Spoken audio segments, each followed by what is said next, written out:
Good morning. I hope you're all doing well. The gospel today is uh, the gospel today has two people of big faith. One is a woman with hemorrhage, and number two is Jairus. Both of them are in a very, we could say, a hopeless situation. The woman has been suffering from 12 years of hemorrhage. She has approached many doctors. She has run out her money, and still she was still sick. And the other one was a dead daughter of Jairus. So the woman ran amidst the crowd to touch the cloak of Jesus. And when she was able to do so, she was well instantly. And then Jesus wondered, Jesus felt the power coming out of the cloak. So he asked, who was that? And then the woman approached her to admit it was her and told her story. And Jesus told her it was her faith that cured her.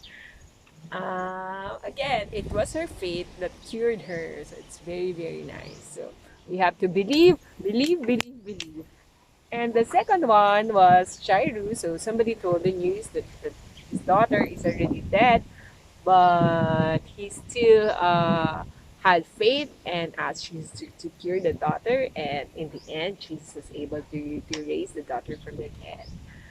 Okay, so in short, nothing is impossible with God. It might seem like it may sound like a cliche, but it's really, really true. What man cannot comprehend anymore with God, God can make a way. God will make a way always. And God doesn't have to be the last resort. From the start, we can already ask His guidance. And when we do, we could feel His presence all the way helping us, making impossible things possible. Possible. Talagang may divine providence. Minsan you think, oh, it's impossible. How will I solve this? And then suddenly it will become okay. Wow, that's amazing. That's what happens when God is aiding you all the way, all throughout your journey. So always pray, and always ask for His guidance. And these two people believe that they will be healed. So you've got to believe. I want to talk about the power of the mind. What we believe in will always happen. So for example, if you're not really sick and you always think, I'm sick, I don't want to go to work, I'm so sickly, I'm so lazy, and then that might happen and then naman, if you are sick naman and you say, I will be well, or you declare, I am well, all is well, I am healed in the name of Jesus Christ. If you always say that, then who knows? Who knows? It might happen sooner than you expect.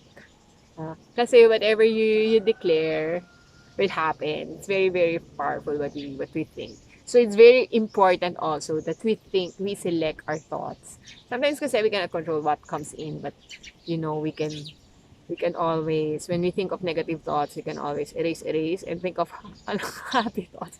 So we always have to make a list of ready happy thoughts, so that when negative thoughts come in, then we can make that switch and think of happy thoughts. And it's very helpful when you have good company around you that will help you think of happy thoughts and to happy vibes. But what will you do if there are negative people around you? Just avoid. They say you cannot avoid. I don't believe in that. So for example, it's a coworker that's a negative person. Before in the office, someone would say, can I not work with her because I don't like her face? And our boss will give in. That's possible, but in case it's not possible and you have to really deal with this person, then you deal with this person. You be polite, you act normal, but you don't have to be friends and be plastic with this person, drinking 2 bottles after office. Don't go to that extent. It's very important that people like you at work. It's true, but don't be chummy with negative people who you think might be affecting you negatively. Okay na yung you work with them and you work well with them, but you don't need to meet afterward. And then the next question is, what if it's a family member that's negative, that's a negative person? That's tricky because you're going to be with this person for your lifetime. Diba? You're going to see this person for your lifetime. So you try to find common things.